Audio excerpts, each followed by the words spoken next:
So today we're going to look at installing the AEW TE102 exhaust system. Now these are slip-on exhausts and they're aftermarket, they're reasonably priced and they're really well reviewed. So it's no surprise that I love my Royal Enfield. I love everything about it. It's a perfect bike. It does everything that it needs to do and more. One thing I want to change for a long time is the exhausts. I do like the sound, but more sound is better. And it's got quite a wide profile, so I want something thinner. So what I managed to get hold of is these AEW TE102s. Now I got them secondhand, and they're great value. And they should be easy enough to install, just slip-ons. Should give me a little bit more low-end torque and a much crisper sound.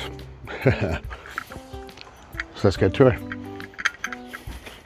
So this should be a pretty basic job. Just going to need a torque wrench with a 12mm, 10mm socket, and also a 12mm and 10mm spanner as well, just to help you. And these are the exhausts, and I've gone for a stainless steel finish. Now let's have a listen to that stock exhaust.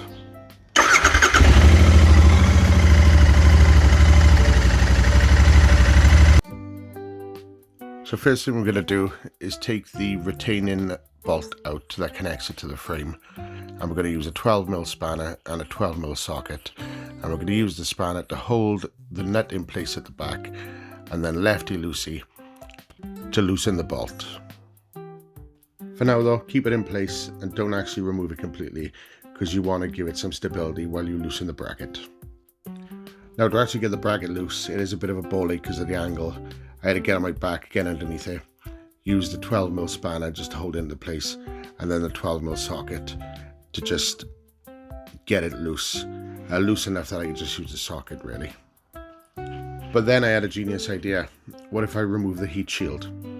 So I used a 10mm socket and I removed the heat shield, and it all became a lot easier.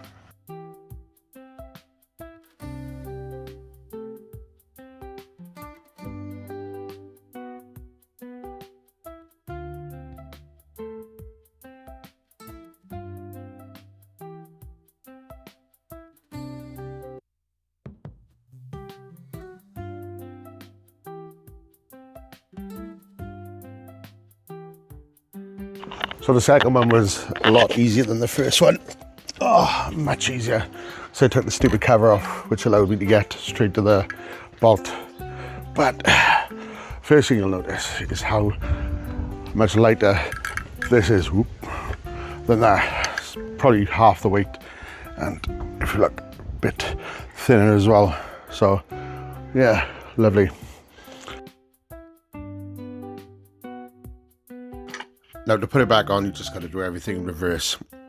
Now twisting it on is the key here, and I really had trouble with this side. It just wouldn't go on. And when you compared it to the other side, which literally just slipped on really easily, I don't know what it was. Maybe this had taken a bump or something, I don't know. Not my problem. It got on the end though. I had to have a little bit of help just to keep it raised up, just so we could slip the bolt back into it, but easy enough. So the good thing about these exhausts is that the heat shield is actually attached to the exhaust rather than a separate entity, but it does take 10mm on the actual bracket to hold the exhaust into place on the pipes. But honestly, the angle again was a ball ache.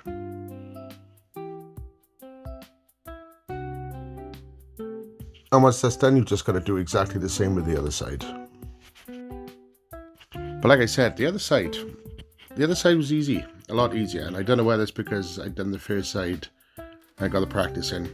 But here's the finished product. They look clean, they look smooth, they look nice. The profile is nice, they're shiny. But how do they sound? That's the main thing.